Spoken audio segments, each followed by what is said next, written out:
Good morning. It is Wednesday, November 12th, and we are 90 days out from February 10th. The DTD2 is sorry, something just exploded over here. Not like yes. Technically, we just had a little blip in the radar. The DTD2 is you're calling your F's and your G's and you're texting your Z's. Calling F's and G's, texting Z's now that everything's working, which is wonderful. Thank you, Mark Zuckerberg. We've got lots going on today. I mean, Wednesdays are always action-packed, right? No doubt Wednesdays are action-packed here. After contracts, which always loads up the morning here, we've got the chili contest. So this is something we did historically, and it, for whatever reason, fell by the wayside. The ALC said they wanted to bring it back. So we have brought it back. So she is back. And we're gonna see what's going on. We're gonna see what's happening. We're gonna see who knows what they're doing when it comes to making chili, or not, for that matter. So that's taking place today at 12 o'clock. So if you are here for contracts, which I trust you will be, because why wouldn't you be? You can't wait to be here for contracts. That is taking place just after contracts. So your schedule for today, of course, at 9 o'clock, we're going to go into Fight Club, KWFightClub.com. Your chance to do the next right thing insofar as making sure that you are building that pipeline. You are having conversations. That's what it boils down to. Are you talking to enough people to make sure that you are finding the people that require your help? It's really that simple. Above and beyond that, we are also going into 9 o'clock contracts, if you're available for that. Commercial contracts are happening. That's taking place in Portsmouth and online at Keller TV. You can also join us for main contracts in Portsmouth or on Keller TV. That's at 10 o'clock. And of course, New Hampshire contracts is today at 11 with New Hampshire contracts. And that is in Portsmouth or on KellerTV.com. So there's your normal Wednesday cadence. Then at 12 o'clock, we have the chili cook-off. Now, I've had a couple of people ask, is this going to be in person only? I'm just going to let it sit. So the chili cook-off is in person only, as you can imagine. That's taking place here in Portsmouth. If you aren't cooking and you're like, well, is it like a potluck? No, it's a chili cook-off. And we're having people come in and judge the chili. I had one person, God bless them, said, dude, is a crock pot enough? Yeah, we're not handing out 30-pound bowls of chili for people to judge. I don't think that's good for a business application in the middle of the day for a whole people to get really ramped up on a lot of chili. I'm just saying, we've only got 2 restrooms. I'll leave that right there. So if we could just understand that after contracts, if you're inclined and you like spicy food, or and I guess, some people are probably going to make some tepid chili. I don't think it's all going to be raging hot. I don't think it's all going to be ghost pepper, Carolina Reaper hot necessarily. So you might have some chemically, right? Thermally hot, yes. We're not doing ceviche chili. It will be thermally hot, may also be chemically hot. So be prepared for that. And if you want to come judge, you can do that at 12, hang out after contracts, come in for New Hampshire contracts, and then just stay for the chili contest. We've got a handful of cooks. We're going to bring this back and grow this back. This is year 1 coming back. And then this will be a big thing again. And we never had 30 people in the room. If we had 30 crock pots of chili in the building, that'd be just different. I mean, I don't think we ever hit like a really big number, but we'll usually end up with probably next year we'll have a dozen. I think we have about 6 this year. So if you want to come in and test some chili and rate some chili, and we're going to give somebody bragging rights, or we'll figure something out to give them as a prize as we bring it back. The 2026 chili competition will be in November next year, probably right around the same time. We'll try to make it predictable and consistent. It had fallen by the wayside. We have brought it back. The ALC wanted it back because they all love chili. That's what ALC stands for. And so it's here, and that's today. So swing through for that. It's perfect, too, because it's cold out, which is fantastic. The study session, if you're getting ready for the New Hampshire licensing exam, the study session for that is today at 5:30. That is in beautiful downtown Portsmouth, here in person in the training room. So Washington is threatening to get this thing fixed, threatening to get it wrapped up. And I'm not going to get political. I'm just stating facts. I'm just giving you the news. Don't forget, we're going to go behind me. We're going to go like green back here. I'm going to start doing the weather in 2026.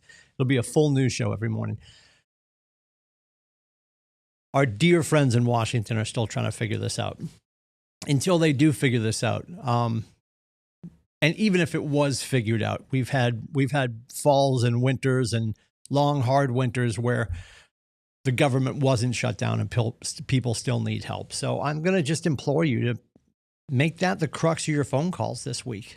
If you've got nothing else that you can think that you're passionate about or that you want to help with or that makes sense to make calls around, then make calls around food insecurity and fuel insecurity. I mean, right now you can start having the conversation of like, hey, where are they going for Thanksgiving? What are you doing for the holiday beyond that, whether it's Hanukkah or Christmas? What are you doing for the new year? Or are you guys going skiing, right?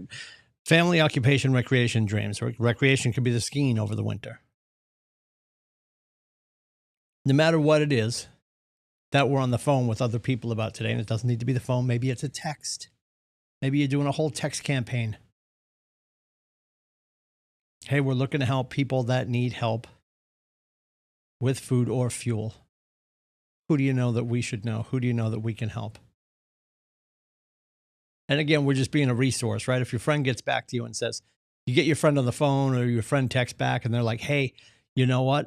I know somebody who could use X, Y, or Z. All we're going to do is give that person the resource. We're going to let our friend have the win.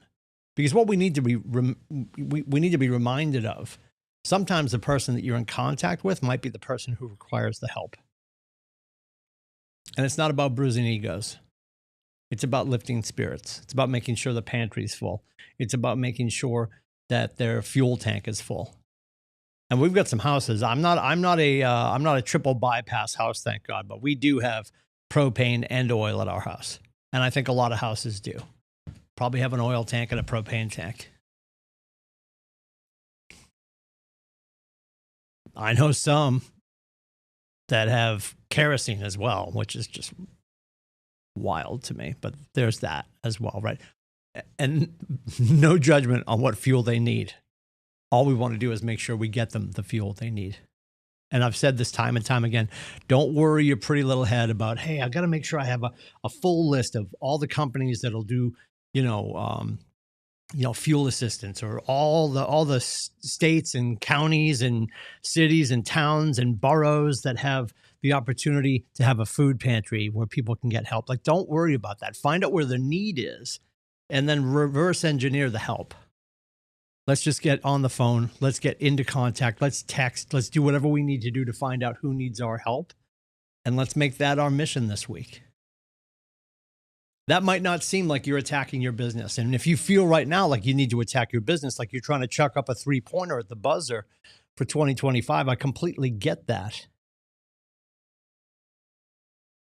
Yet I know you weren't going to get on the phone, because nobody wants to get on the phone and be like, hey, Ted, what's up? It's Tim. Are you going to buy, sell, or invest today? Nobody's doing that. So don't lie to yourself and say, well, those aren't real business calls, Tim.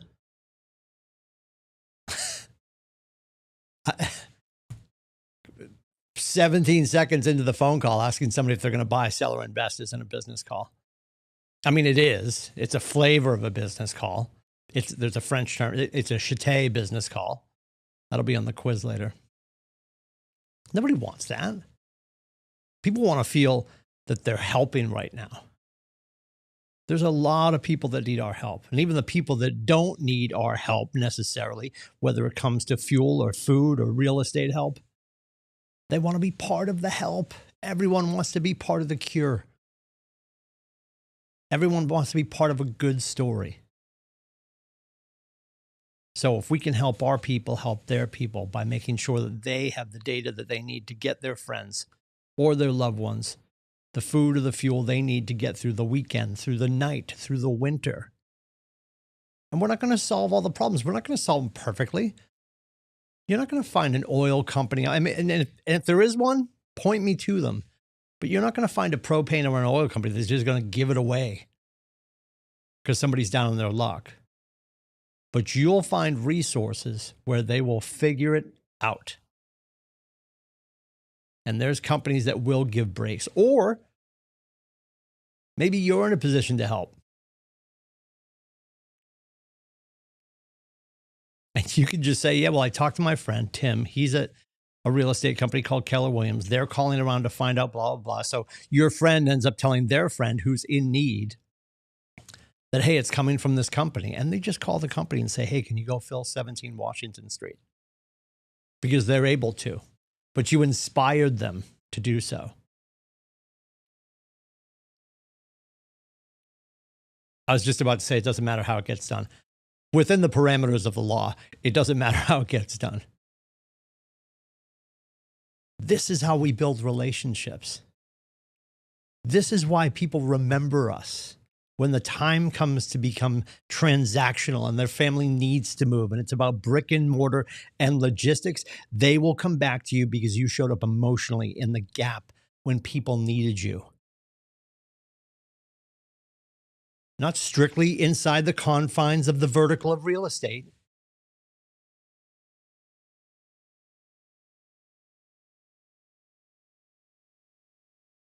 But within your community, being the connective tissue between struggle and resource.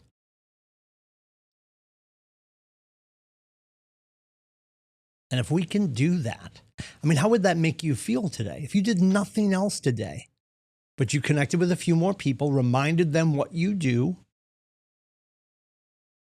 and you don't lead the call with that. Hey, I was just checking to see if you want to buy, sell, or invest today. No. Hey, by the way, do you know anybody who's food or fuel insecure? That's not the call. The call is, I'm sitting with my team, and they don't need the logistics. Like, your team is the greater royal we of KWCLM. I'm sitting with my team, and we all decided while we're still in this shutdown, and we do this annually anyway, we're just checking to see if anyone we know has someone they know who could use food or fuel.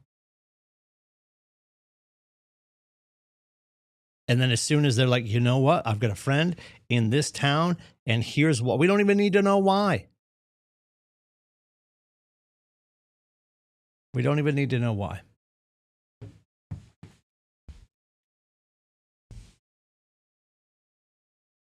We just need to know who and where so we can get the resource to them. It's that simple. That's, if I were in sales, those are the calls I'd be making today. Outside of my other business, follow-up, follow-through stuff. My lead gen calls today, my who do you know that we should know today would be tied to that. When COVID hit and we started doing care calls, it became a thing. People were like, this is cool. And then COVID was wrapping up and it went from pandemic to endemic. And people are just like, I wish we could still do care calls. This just in, Barbara, you can. You don't have to stop doing care calls because we're not in a world war or a world pandemic or some horrible thing. We can do it just because it's the right thing to do, which is what our company's built on.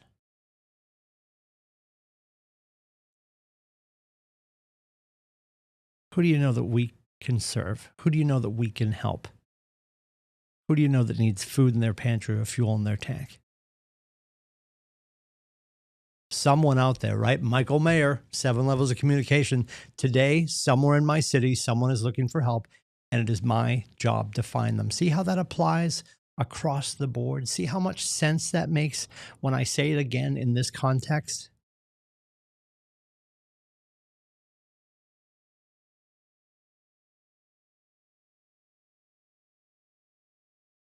Our job is to put people in houses, yes.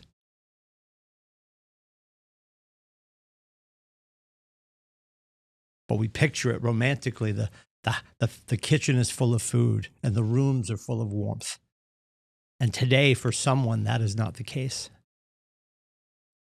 That is our job today. If I can help, let me know. It is 603-834-2856. You can also book my face at meetwithcoach.com. Take care.